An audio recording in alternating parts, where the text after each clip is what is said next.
देश में 2019 लोकसभा चुनाव से पहले 5 राज्यों में विधानसभा चुनाव की बिसात बीत चुकी है। मध्य प्रदेश, छत्तीसगढ़ समेत 5 राज्यों में साल के अंत में विधानसभा चुनाव होने हैं। चूंकि एमपी की सियासत से लेकर मैं एक जानकारी आपके साथ शेयर करने वाला हूं, तो इसमें मैं आपको बता दूं कि आज बीजेपी ने अपनी तीसरी सूची जारी की है, जिसमें 32 कैंडिडेट्स के नाम है। ये इन 32 प्रत्याशियों में जो सबसे महत्वपूर्ण नाम है वो है इंदौर संभाग की 9 सीटों के, जिनको लेकर पिछले कई दिनों से बीजेपी कार्यकर्ताओं में उत्साह था। वो इंतज़ार बड़े ही दिनों से इसका कर रहे थे। सबसे चौंकाने वाली खबर इसमें यह है कि कैलाश विजयवर्गीय इस बार विधानसभा चुनाव नहीं लड़ रहे हैं, क्योंकि वो महू से विधायक थे और उन्होंने वहां अंतर सिंह दरबार को 12,000 से भी ज़्यादा वोटों से हराया था।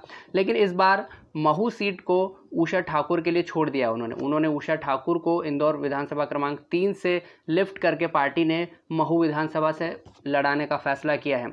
अब जब उषा ठाकुर की सीट खाली हुई है तो वहां पर कैलाश विजयवर्गीय के बेटे आकाश विजयवर्गीय को प्रत्याशी बनाया है पार्टी ने।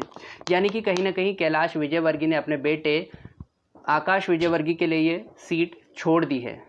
बात अगर करूं उषा ठाकुर की या विधानसभा क्रमांक 3 की, तो उषा उससे पहले यहां पर कांग्रेस के अश्विन जोशी को चुनाव हरा चुकी है। करीब 12,000 मतों से वो यहां से जीत चुकी हैं। इस बार आकाश विजयवर्गीय यहां से प्रत्याशी है और उनके सामने कांग्रेस से अश्विन जोशी हैं। देखना दिलचस्प होगा कि इंदौर की सियासत में बड़ा दमखम रखने वाले कैलाश विजयवर्गीय के बेटे क्या कैलाश की राजनीतिक सियासत को संजो कर रख पाएंगे या विधानसभा में एक बार वो कदम रख पाएंगे। बात अगर इंदौर विधानसभा क्रमांक 2 की करूं, तो वर्तमान में रमेश मंडोला विधायक है। उनको फिर से पार्टी ने टिकट दिया है, जिन्होंने छोटू शुक्ला को पिछली बार 91,017 वोटों से हराया था। बड़े भारी मतों से उन्होंने हराया था और इसको लेकर पूरे मध्य प्रदेश में उनकी काफ़ी चर्चा हुई थी। इंदौर 3 की अगर बात करें तो इंदौर 3 पर आकाश हैं। इंदौर 4 पे अगर मैं फिर से आता हूं, बात करूं मालिनी गौड़ की, जो वर्तमान में शहर की महापौर हैं और विधानसभा क्रमांक 4 से विधायक भी हैं। पार्टी ने फिर से उन पर भरोसा जताया है।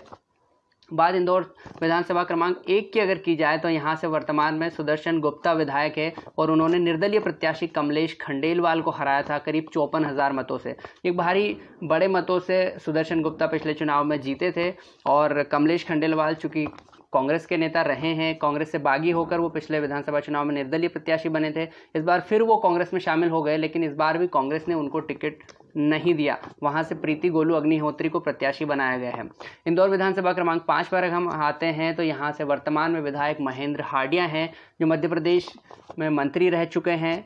इस बार उनके सामने कांग्रेस से पंकज संघवी शायद ना हो। पिछली बार उन्होंने पंकज संघवी को करीब 13 से 14,000 मतों से हराया था। इस बार कांग्रेस की तरफ से अटकलें हैं कि कहीं ना कहीं व्यापम के विसल ब्लोअर डॉक्टर आनंद राय को यहां से टिकट दी जा सकती है। ये तो हुई इंदौर शहर की सीटों की बात। अब अगर बात करें इंदौर शहर से बाहर की जो सीटें हैं, उनमें बात आती है सांवेर सीट की, जहां से राजेश सोनकर विधायक है, जिन्होंने पूर्व विधायक तुलसी सिलावट को हराया है।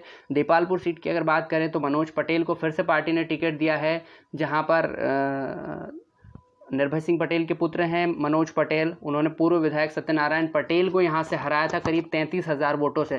बड़े मतों से वहां पर सत्यनारायण पटेल पर वो जीत हासिल कर चुके हैं। इस बार भी पार्टी ने उन पर भरोसा जताया।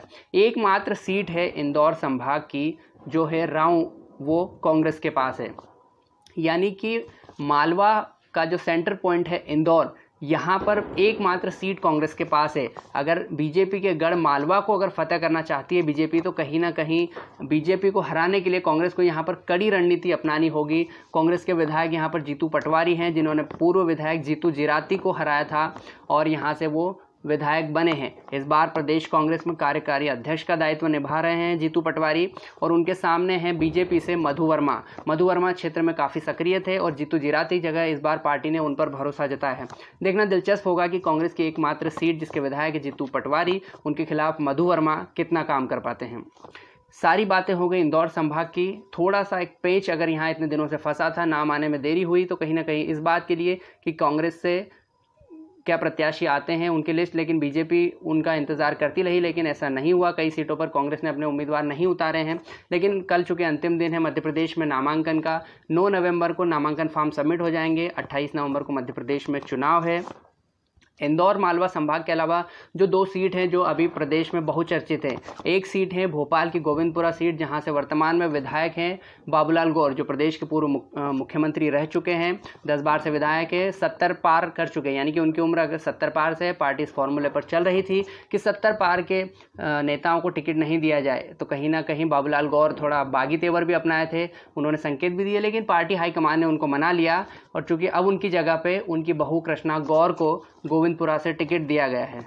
बात इसके अलावा एक और 70 पार के नेता हैं, बीजेपी के वरिष्ठ नेता, पूर्व मंत्री और वर्तमान में सिवनी मालवा सीट से विधायक सरताज सिंह, जो कि इस बार काफ़ी चर्चाओं में है। मध्य प्रदेश की राजनीति में ये चर्चा गर्म है कि सरताज सिंह शायद इस बार कांग्रेस के साथ जा सकते हैं, क्योंकि बीजेपी उनको टिकट देने के फेवर में नहीं दिख रही। हालांकि अभी तक बीजेपी ने जितने भी अपने नाम घोषित किए हैं, करीब 224 नाम प्रत्याशियों का ऐलान कर चुकी है बीजेपी, लेकिन उनमें सिवनी मालवा सीट से अभी तक कोई प्रत्याशी नहीं बनाया गया है। सरताज सिंह शायद देखना होगा बागी तेवर अपना सकते हैं, क्योंकि उन्होंने कांग्रेस की ओर से उनके नाम पर एक नामांकन फॉर्म भी खरीदा गया है। तो देखना दिलचस्प होगा कि मध्य प्रदेश की सियासत में आने वाले दिनों में क्या और हलचल देखने को मिलेगी। मैं आपको मध्य प्रदेश की सियासत से ऐसे ही रूबरू करवाता रहूँगा। तब तक आप हमारे साथ बने रहिए। आपकी प्रतिक्रियाएं इस वीडियो को देखने के बाद हम आमंत्रित करेंगे। आपके सुझाव जो भी हो हमें कमेंट बॉक्स में ज़रूर लिखें। इस वीडियो को लाइक करना ना भूलें। नमस्कार।